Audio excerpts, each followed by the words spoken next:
Olá, pessoal! Sejam todas, todos e todas bem-vindas, bem-vindos e bem-vindos ao Conexões Pretas. Eu sou Carol Fonseca, sonhadora e criadora do Conexões Pretas, que também é um canal no YouTube e um perfil no Instagram. E nestas plataformas eu compartilho as conexões que eu venho criando pelo mundo a partir de uma realidade preta e periférica. Morando em Nova York, eu mostro lugares, pessoas, histórias, curiosidades e muitas conexões. Estão prontas, prontos e prontas? Então bora lá! Em vários países do mundo, incluindo o Brasil, o mês de junho é marcado por várias manifestações a favor dos direitos da comunidade LGBTQIA+. Celebrada no dia 28 de junho, a data foi criada após a chamada rebelião de Stonewall, que aconteceu em 1969. Stonewall Inn era um bar em New York. O lugar era considerado um dos poucos ambientes seguros e socialmente abertos para a comunidade LGBTQIA+, da época. Por esse motivo, o bar era frequentemente perseguido e era comum batidas policiais com bastante violência.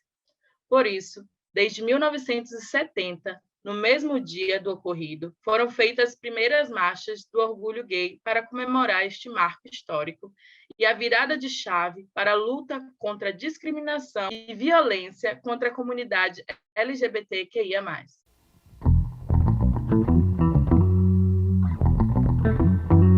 Oi, gente! Eu sou a Maria Isadora e estamos em mais um episódio do podcast Conexões Pretas.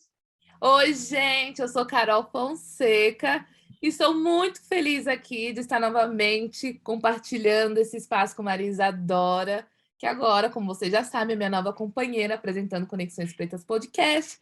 E também temos aqui duas pessoas convidadas para bater esse papo sobre o mês do orgulho. Então, vou apresentar aqui a Lua. Lua Ferreira é uma travesti brasileira que vive em Nova York. Ela é artista, doutoranda e, às vezes, jogadora de futebol. Temos também Noah Santos, 31 anos, formado em licenciatura em teatro, ator, figurinista, cenográfico e drag queen. Trabalho ao qual desenvolve há 11 anos e hoje é a sua principal área de atuação. Gente, sejam bem-vindes! Muito obrigado. Eu confesso que é a conversa que eu estou mais empolgada para ter. Também. Já faz um tempo ó, que eu estou chamando Lua, né, para vir aqui no Conexões. E agora, finalmente, essa oportunidade. Tardou, mas não falhou. Estamos aqui, não é? Exatamente. E Noah, Maria Isadora sempre falou muito de Noah, né? Que é uma história aí incrível. E hoje a gente vai poder bater esse papo.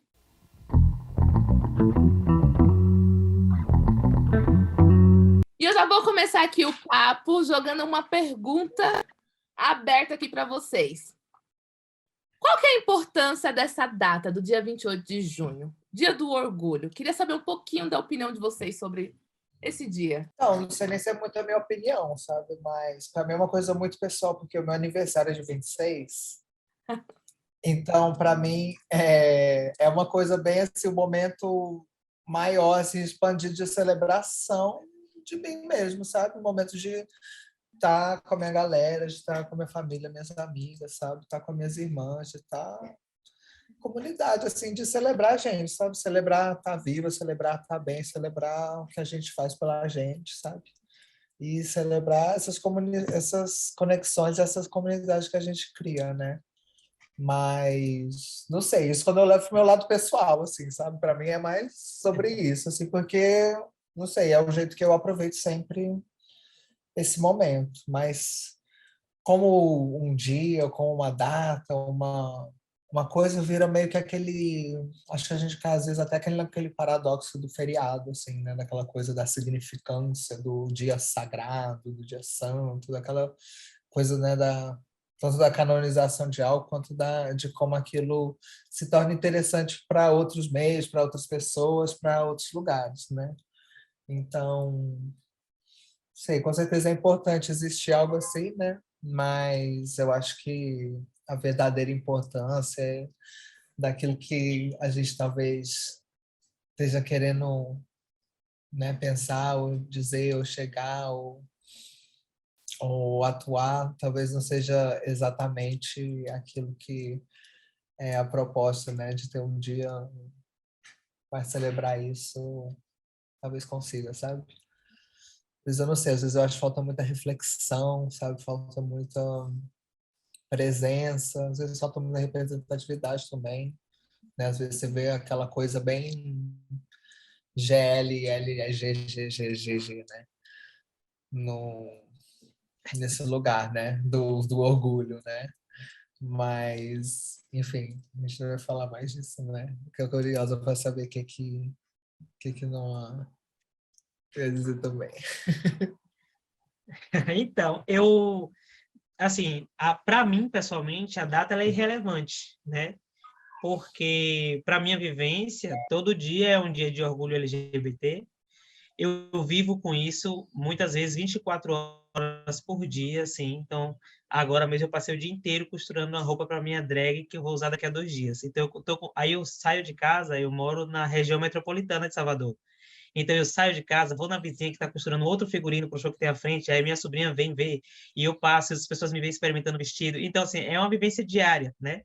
Eu não consigo ter um dia necessariamente que eu me sinta orgulhoso por isso, porque eu faço isso todos os dias, e não é numa instância de militante que eu falo isso, é numa instância natural mesmo, é o meu dia a dia, isso é muito natural. Agora, eu acho que a data em si, ela funciona como um dia que o elefante branco na sala grita. Não sei se vocês conhecem essa expressão, né? Vamos falar sobre o elefante branco na sala.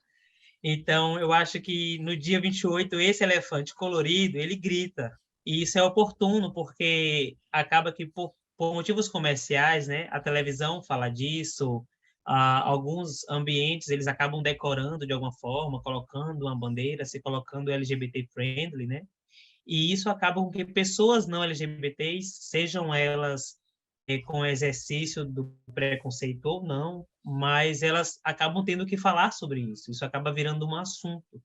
E eu sinto que é o momento oportuno para que eu possa, muitas vezes, ter algum tipo de debate, algum tipo de fala, algum tipo de expressão, na tentativa de ajudar essas pessoas a perceberem o inevitável, né, que é a naturalidade da nossa vivência. Então, Nossa, muito incrível, né? Já começamos aqui com explosões de muita conhecimento, muita sabedoria, né, Maria Isadora? Para mim, para mim, o dia 28 de junho é muito importante, porque foi quando eu comecei a sair de dentro da minha bolha, e minha mãe começou a me levar para as paradas. Ela me levava. E aquilo para mim era incrível. Sempre foi um lugar que eu me senti muito à vontade de ser eu mesma, de dançar, de ter gente rindo. Então, acho que para mim foi o meu primeiro contato com a comunidade, sabe? E quando eu fui para Nova York, eu tive a honra de ir na minha primeira parada com meu pai. Chega a ficar arrepiada, porque para ele estava sendo muito emocionante estar me mostrando tudo aquilo, e para mim estava sendo assim, tipo, nossa, a gente está aqui junto em Nova York, sabe? Então, para mim, é sempre uma data muito emocionante. Inclusive, eu estou triste que eu não estou em Nova York esse ano. Ano passado a gente curtiu, né, Carol?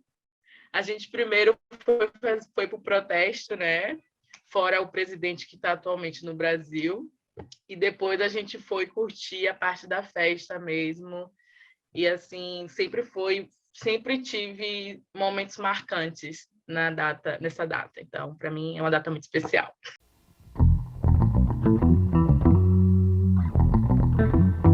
E a Lua está em Nova York, né? Aí localizada no Brooklyn.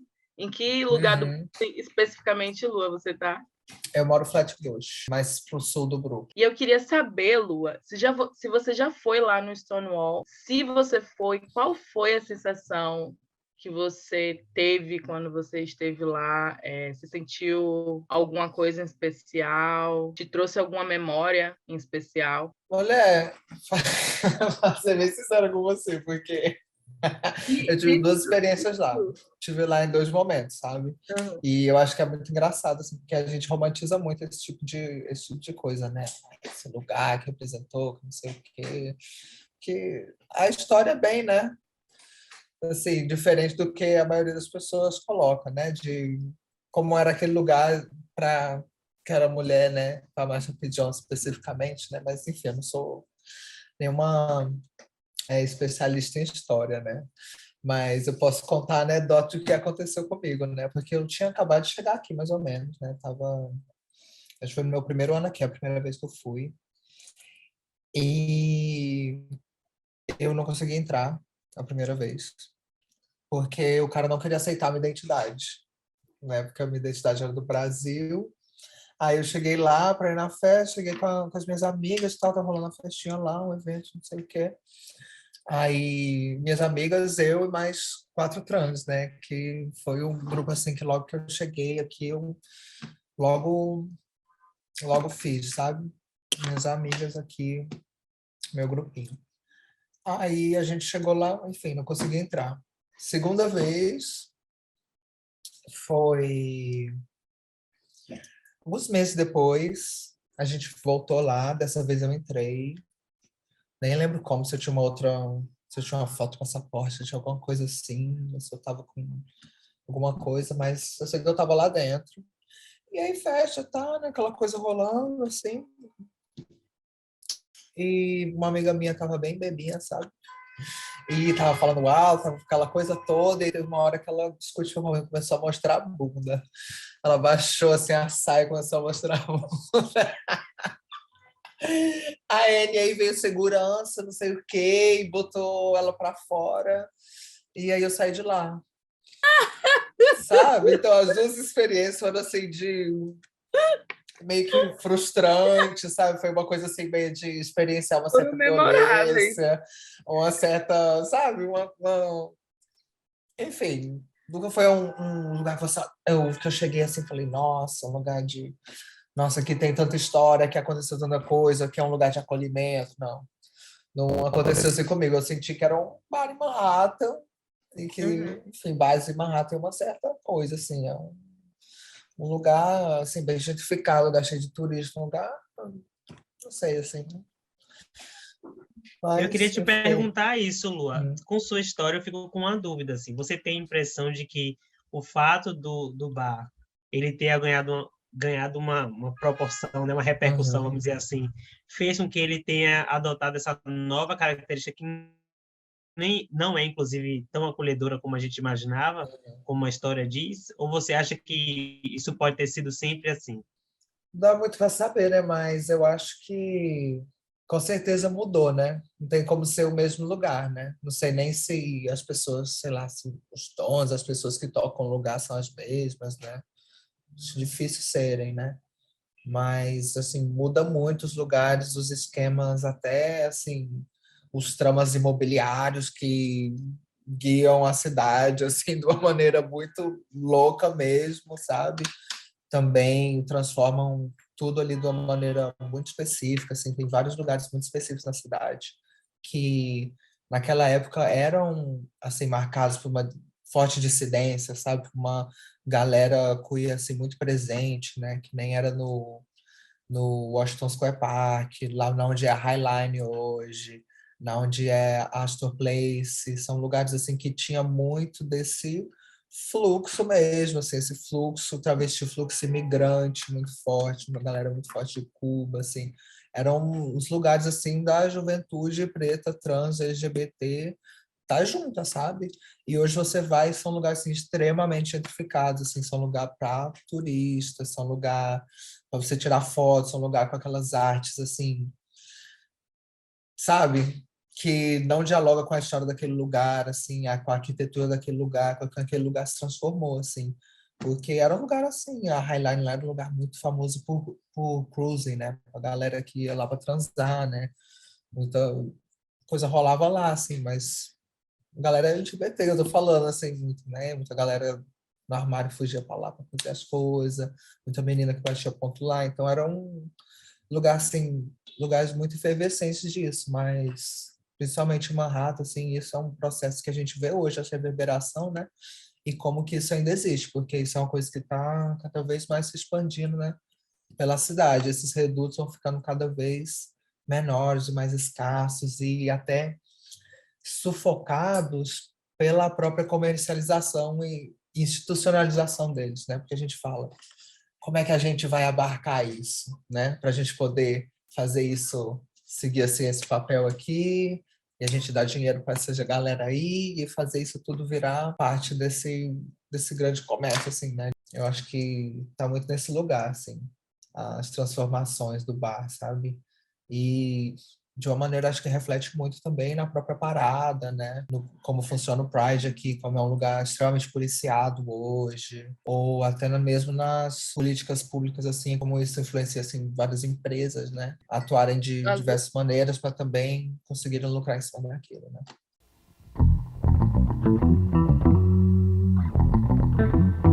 Qual é a opinião de vocês em relação ao Peak Money, dentro de toda essa celebração do orgulho?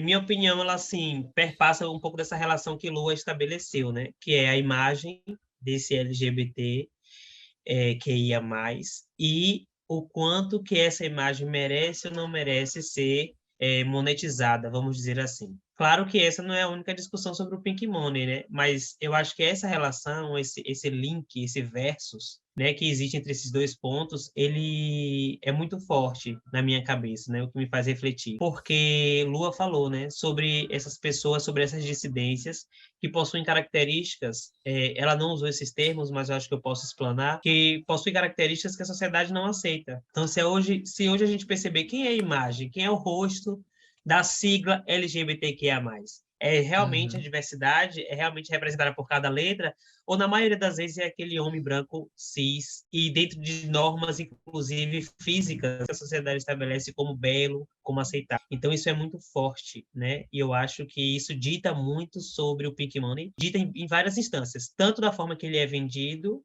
tanto da forma como ele é repassado, né? Tanto de investimento público, porque se muitas vezes você está aí fora desses padrões, você acaba não alcançando reais investimentos, seja para um projeto, seja, e projeto quando eu falo de uma maneira muito ampla, né? Não apenas um projeto artístico, né, que seria o meu caso, mas no sentido também de um projeto social, mas também da forma como esse Pink Money é usado, né?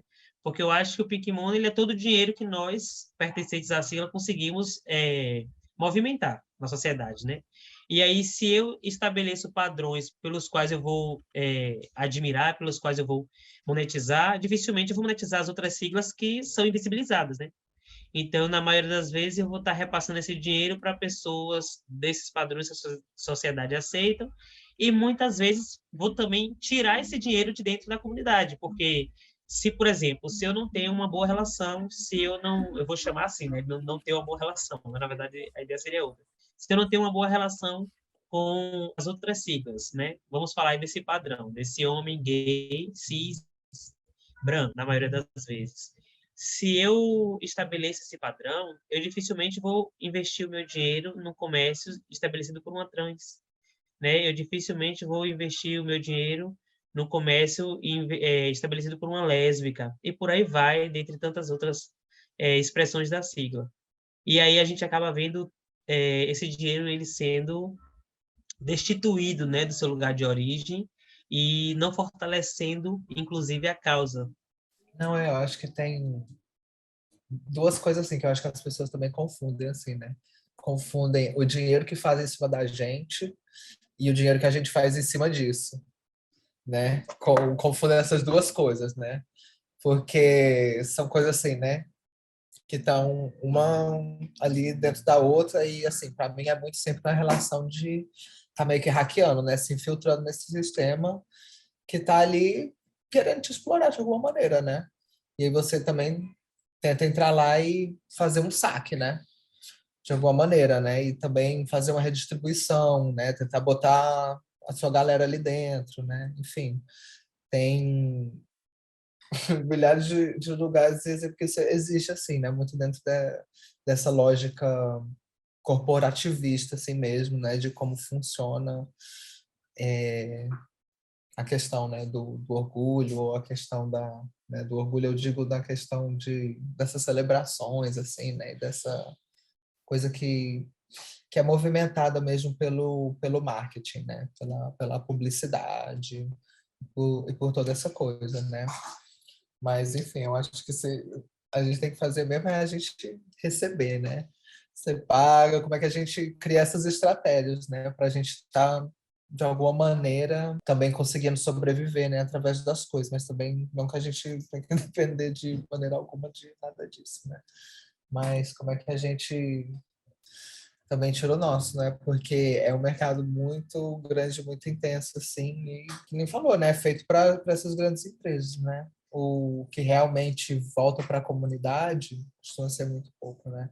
Então, não sei, eu sempre estou curioso para saber quais são as maneiras que a gente faz para financiar a vida das nossas.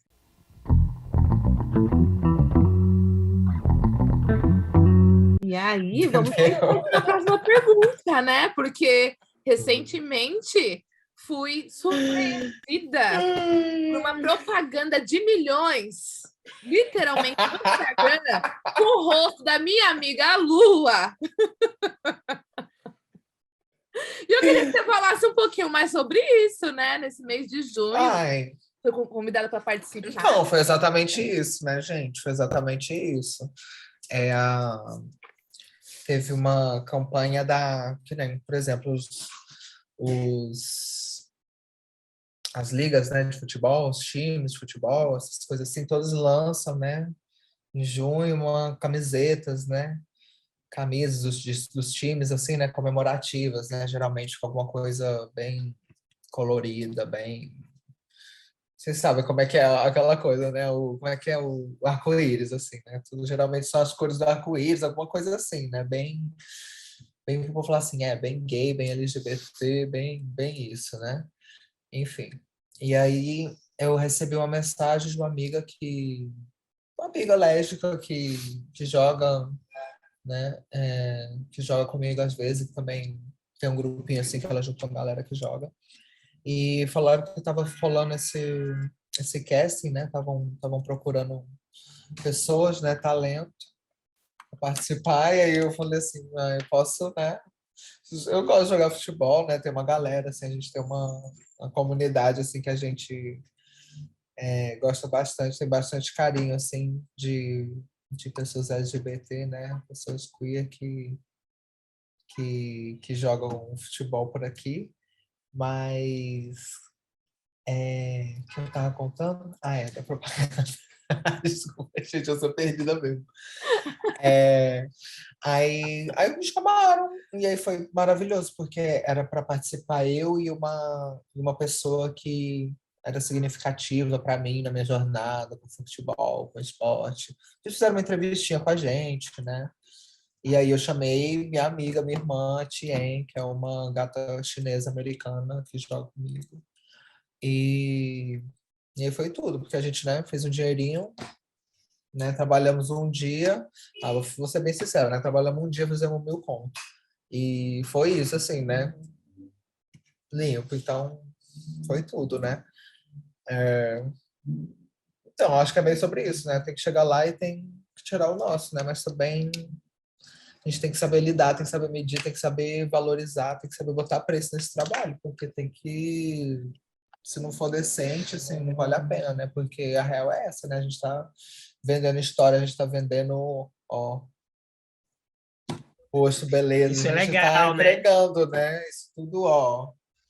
Isso é tudo também investimento, isso é tudo dom, isso é tudo talento, isso é tudo muita coisa que a gente traz, né? A gente tem que, enfim, ser valorizado, você paga muito bem por isso, mas é exatamente sobre isso, sabe? É a liga lá de futebol daqui dos Estados Unidos, né? Feito, sei lá, o Brasileirão, né? Uma coisa assim, a CBF do Brasil, eles têm essa campanha aí do mês, aí era basicamente isso, assim, né? Eles filmaram a gente, tiraram umas fotos, né? Aí foi tudo, né? Porque a gente entregou também, né? Chegou Claro, né? fotógrafo, toda aquela coisa, né? Foi babado, assim. Foi num lugar bem chique aqui, assim, né? Um parque, assim, só uma vista, né? Mas, enfim, Mais um dia Entregaria. de trabalho, né? Mais um dia de trabalho, mais um dia de pagamento, e para mim acaba sendo sobre isso, né?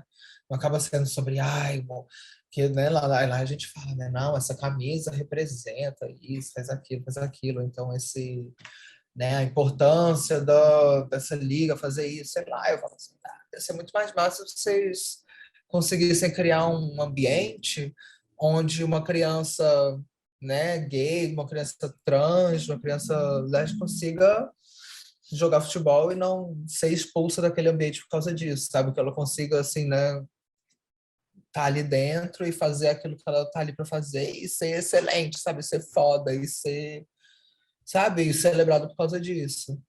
Sabe, para mim seria muito mais importante se a gente conseguisse fazer alguma coisa desse tipo do que, né, fizesse uma campanha com uma camiseta, porque o quê? A gente queria vender a camiseta, fazer um dinheiro com isso, entendeu? E eles vão vender a camiseta pra caralho, porque, enfim, botaram a minha cara lá. Aquelas.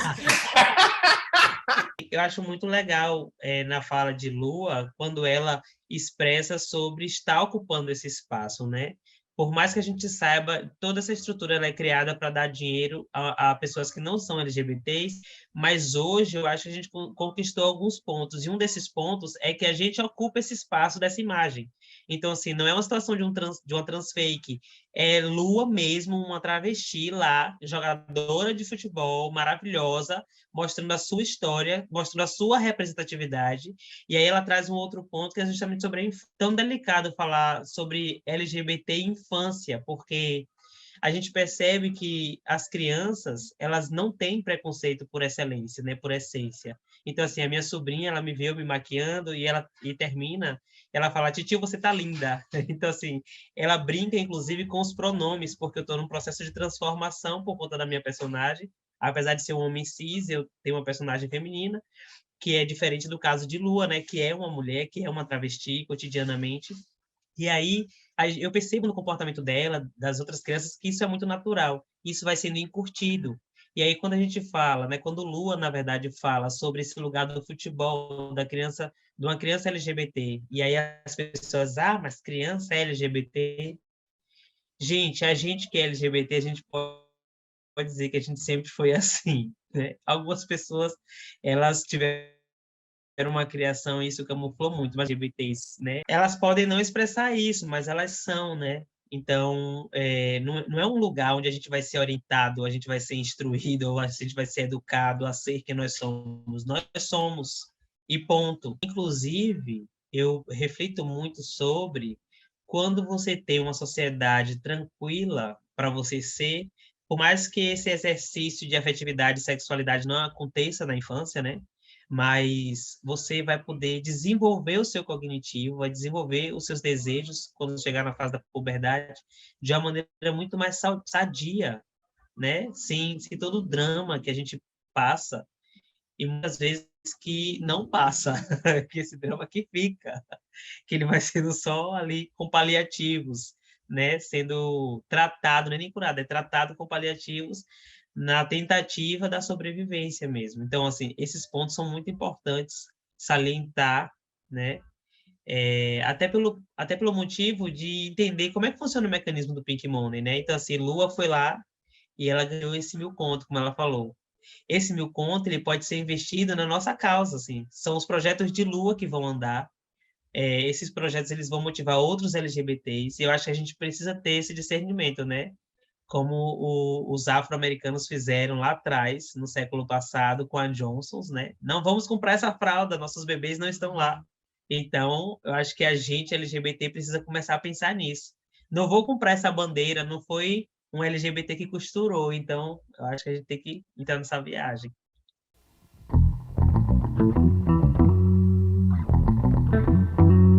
Eu gostaria que você falasse um pouco, Noah, da sua experiência como drag queen em Salvador. Quais são as maiores dificuldades que você enfrenta e como você quer ver Teresa no futuro? Eu queria muito ver Teresa num lugar assim de destaque, né?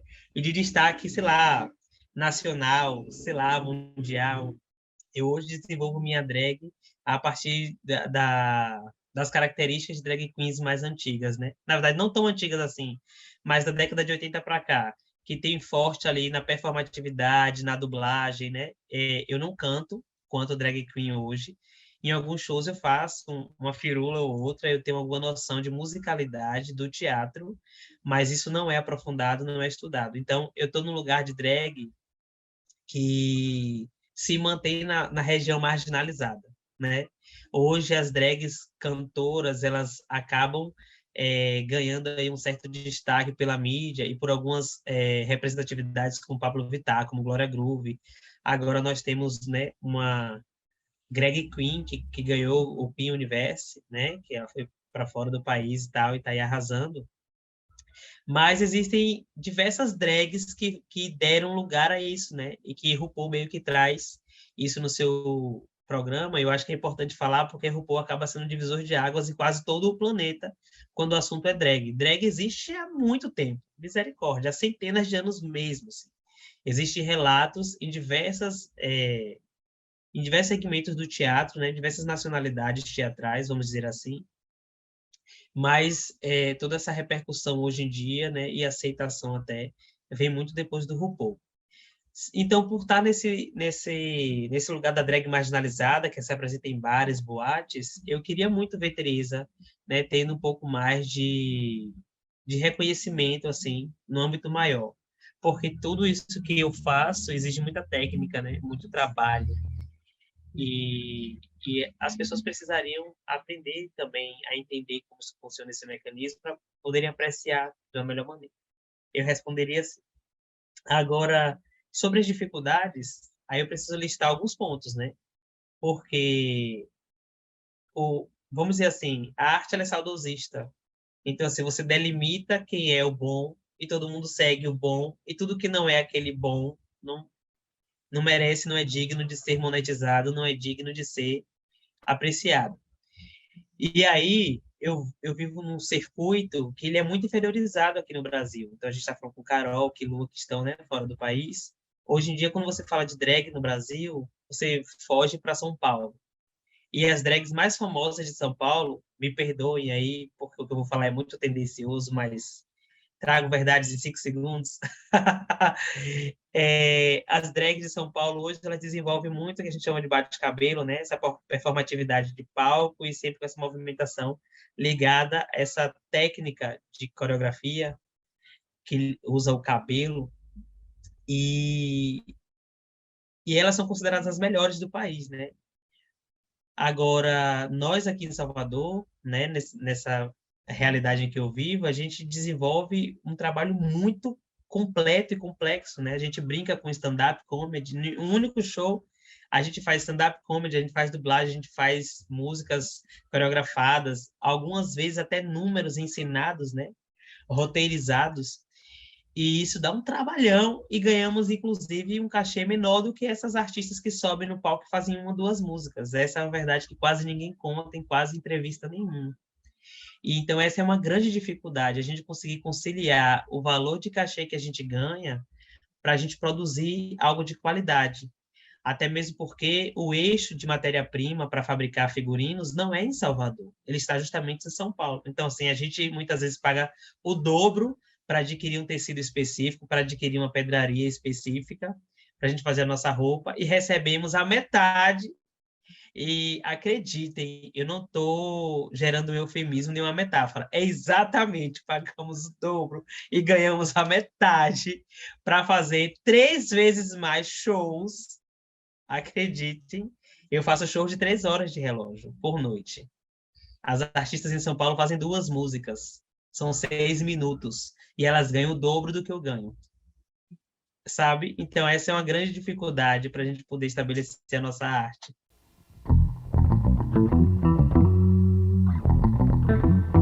Deixando sem palavras, né? Mais uma vez. E me deixando muda aqui mais uma vez. Eu queria ouvir um pouquinho de vocês. Como é que a gente faz para extrapolar esse mês de junho? Né? Porque está falando do mês de junho, mês da visibilidade, o mês do orgulho. Mas não é só em junho, né? Que nem o Luan estava falando no começo, né? Acho que pra gente é muito normal isso, né? Muito cotidiano, porque isso é uma coisa que passa todo dia, né? Todo dia. E tem dia que é um. Nossa, tem dia que parece que é um champanhe, assim, sendo estourado. Você anda na rua, assim, você sabe sentir.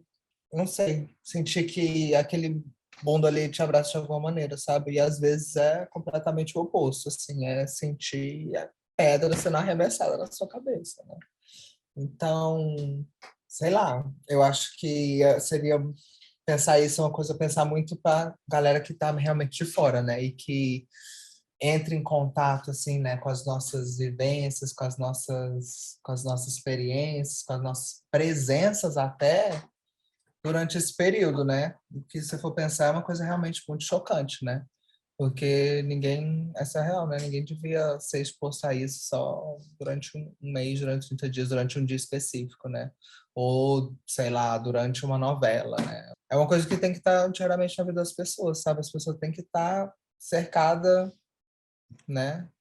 De travesti, cercada de viado, tem que estar cercada de LGBT em volta das pessoas, né? Tem que estar, as pessoas têm que começar a entender essas coisas, né? Pesquisar, aprender, ler, conversar com as pessoas, sair para outros lugares, sei lá, gastar dinheiro, que nem nós estava falando também, nos negócios de travesti, sabe? Divulgar, vai lá naquele bar lá, vai lá naquela costureira lá, vai lá naquela pessoa lá, naquele salão, naquele lugar, onde seja que for, né?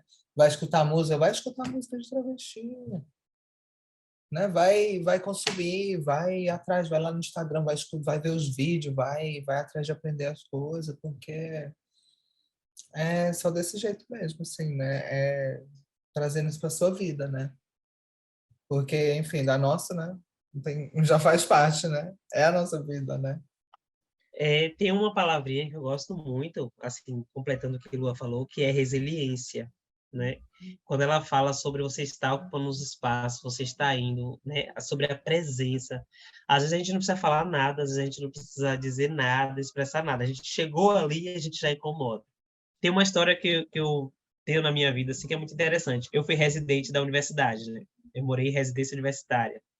E na residência onde eu morei, no início, ela era apenas masculina. E eu entrei já declaradamente gay. Não foi no nível tão forte quanto um outro colega, mas eu também fiquei limitado. Passei o dia sem saber exatamente que quarto eu iria ocupar uma vaga, porque a maioria dos quartos não queriam ceder um espaço para mim, porque eles já sabiam que eu era gay. Já convivia a residência sem ser residente, e um outro colega meu, quem fundou o grupo que eu vou contar agora, ele ficou de 7 horas da manhã até as 23 horas, sem entrar em nenhum quarto, com as malas arriadas no corredor, porque ele foi um dos primeiros gays, declaradamente, né, gays. Eu falo assim, declarado, porque eu acho que a gente não tem que assumir porra nenhuma. E eu aprendi isso, inclusive, com o meu noivo, né? A gente não tem que assumir nada, a gente só declara para as pessoas aquilo que está dentro. A gente não cometeu nenhum crime para ter que assumir nada. Mas então, ele entrou também declaradamente gay, ele passou o dia inteiro com as malas no corredor da casa, porque ninguém queria deixar que ele entrasse no quarto, porque ele era gay. E aí ele criou um grupo chamado GGR, o Grupo Gay das Residências. E num dado momento, né, no momento mais recente, obviamente, isso começou a incomodar, né? Essa residência ela se tornou, inclusive, mista, ou seja, homens e mulheres ocupavam a mesma casa, e existiam outras pessoas da sigla, né? Existiam lésbicas que eram residentes, existiam trans que eram residentes, e elas não se sentiam representadas pela sigla.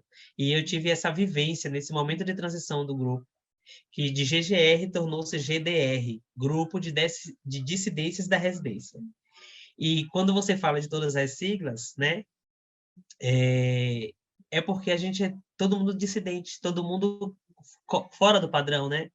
E espero eu que contra o padrão também. Então, eu acho que esse é um ponto que a gente se une. E eu trago essa fala justamente para a gente começar a entender isso. Quando Lua fala, né, vai ouvir uma música de travesti, vai costurar com uma travesti, vai no salão com uma travesti, e aí não só os travestis, mas todos os outros ocupantes da sigla, mas eu acho que as trans hoje, elas estão nesse lugar de uma ênfase de luta extremamente necessária, pelo tanto que elas são invisibilizadas, né, na maioria das vezes. Eu acho que esse é o ponto, né, essa resiliência para poder a gente fazer com que isso extrapole o mês de junho, porque não é fácil. Quando eu narro toda essa historinha, não é fácil para muitos dissidentes ter que suportar um apedrejamento, seja ele físico, seja ele verbal, seja ele moral, enfim, né, pelas outras pessoas, e ele ter que voltar lá e ocupar aquele espaço de novo, que ele foi rechaçado, que ele foi rejeitado. Não é fácil para uma mulher trans ter que passar por isso, não é fácil para uma lésbica ter que passar por isso, uma travesti ter que passar por isso, e ter que voltar lá porque ela precisa ocupar esse lugar. Então, às vezes, a gente fala muito sobre isso e a gente não entende o quão doloroso é para essas pessoas. E precisa ser resiliente mesmo, né? Chegou um momento da minha vida que eu meio que internalizei uma figura de um Marte, né? Foi um código, na verdade, mental que eu gerei para que eu conseguisse estabelecer esse lugar de resiliência na minha vida. Teve um momento que eu sentia muito medo, né? Porque por eu ser quem eu sou, eu poderia morrer a qualquer momento, em qualquer lugar na rua. E isso me amedrontou muito, isso me fez fugir de toda a instância social. E quando isso aconteceu, uma forma que eu usei para, sei lá, como paliativo, para me curar, não sei, foi me entender como um Marte. E por que isso, né? Não que eu seja um Marte, mas que todos nós que vivemos esse processo de transição, nesse lugar de caminho, somos um Marte hoje, né? A gente precisa entender que todo o perigo ele é válido em prol desse lugar estabelecido para poder que as coisas aconteçam o ano inteiro, né? Então eu acho que refletir esses pontos é muito importante, porque ter uma resposta concreta para isso ainda não sei se é possível.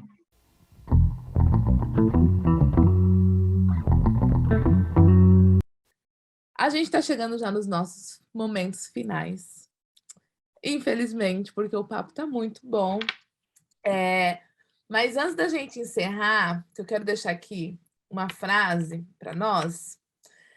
Mas antes dessa frase para reflexões, Lua, Noam, vocês poderiam deixar uma mensagem para quem está aqui ouvindo a gente no Conexões Pretas Podcast ou assistindo a gente aqui no YouTube? Porque para quem não sabe, para quem está aqui ouvindo o podcast nas principais plataformas aqui de música, ele também estará disponível no YouTube. Então, vocês podem também assistir os nossos rostinhos lindos lá pelo YouTube.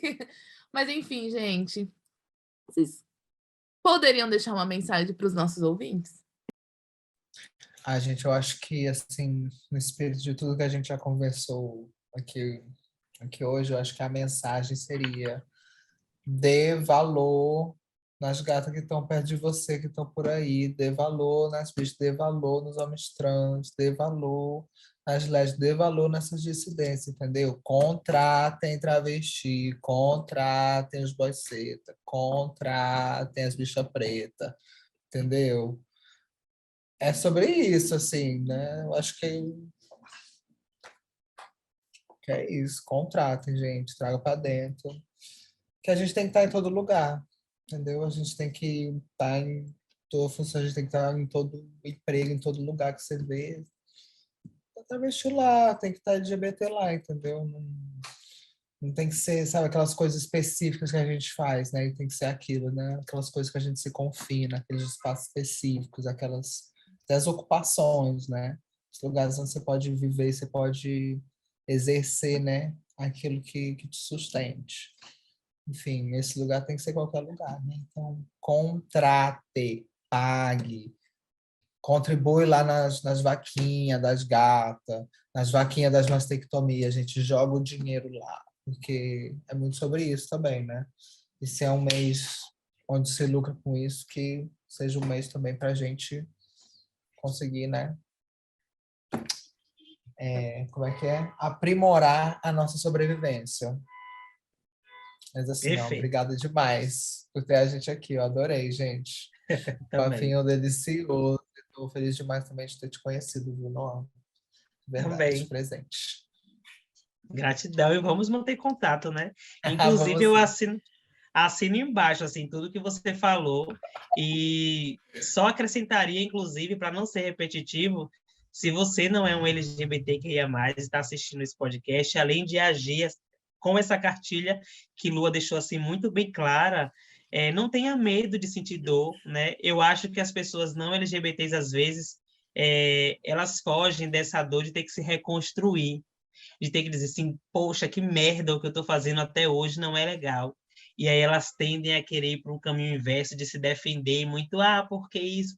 Não, não tem porquê, percebeu que está errando, gata. Dói assim só 2 dias, depois passa e começa a fazer o certo cura o errado. Então, assim, fortaleça mesmo. Lua deu uma cartilha muito maravilhosa de ações significativas e práticas para o seu dia a dia. Então, não tem muito o que pensar. Ela acabou de falar, vai lá e dá grana para travesti, dá grana para lésbica, dá grana para o homem trans.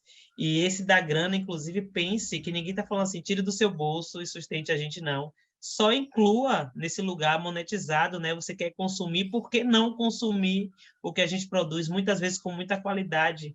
Então, não tenha medo dessa dor, passa. Essa dor passa, se ressignifique, leia, ouça as coisas se reconstrua. Isso é lindo. Ai, gente, obrigada, Maria Isadora. Estou sem palavras, eles estão falando. Por que eles estão fazendo isso comigo? E esse teste aí? Nossas conexões foram muito boas, né? Gratidão por vocês terem aceitado o convite, por vocês estarem aqui com a gente nessa quinta-feira à noite, porque é o dia que estamos gravando, tá bom, gente? Dispondo do tempo de vocês, tá bom? Ai, eu tô emocionada.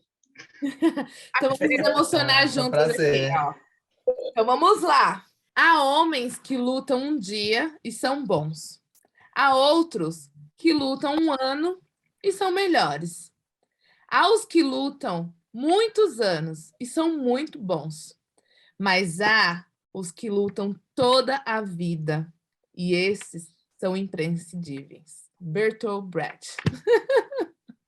É isso, minha gente. Obrigada. Obrigada demais. Gratidão. Amo vocês. Também. Amei conhecer vocês. Vamos ter contato nas redes sociais. Então... Vamos no máximo. Não, deixa o Instagram de Tereza. Qual é o arroba de Tereza? Sim, @Tereza Skyper, Tereza com Z, porque ela é abusada, Skyper com Y e R no final, que ela não é obrigada a nada. Inclusive, o bordão é esse. Maravilhosa. Vou catar. Lua, quer deixar o seu Instagram também? É Transcestral. Pode botar lá o que você acha, mas não é nada demais, não. É só eu sendo bonita mesmo. É só fazendo propaganda de milhões. A Lua me intertém em vários momentos. Eu aconselho vocês a segui-la, por favor. Isso, vamos deixar também aqui na descrição do podcast, do YouTube. Não se preocupem.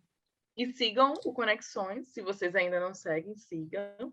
A gente está lá a semana toda. Carol, mais do que eu apareço lá de vez em quando, uma vez na semana, mas Carol está lá, sempre postando stories, sempre interagindo com vocês. Então, curtam, compartilhem, comentem, mandem para os amigos de vocês, tá bom? E se inscrevam no canal no YouTube também. É isso. Um beijo, gente, e até mais. Beijo. Tchau, gente. Tchau.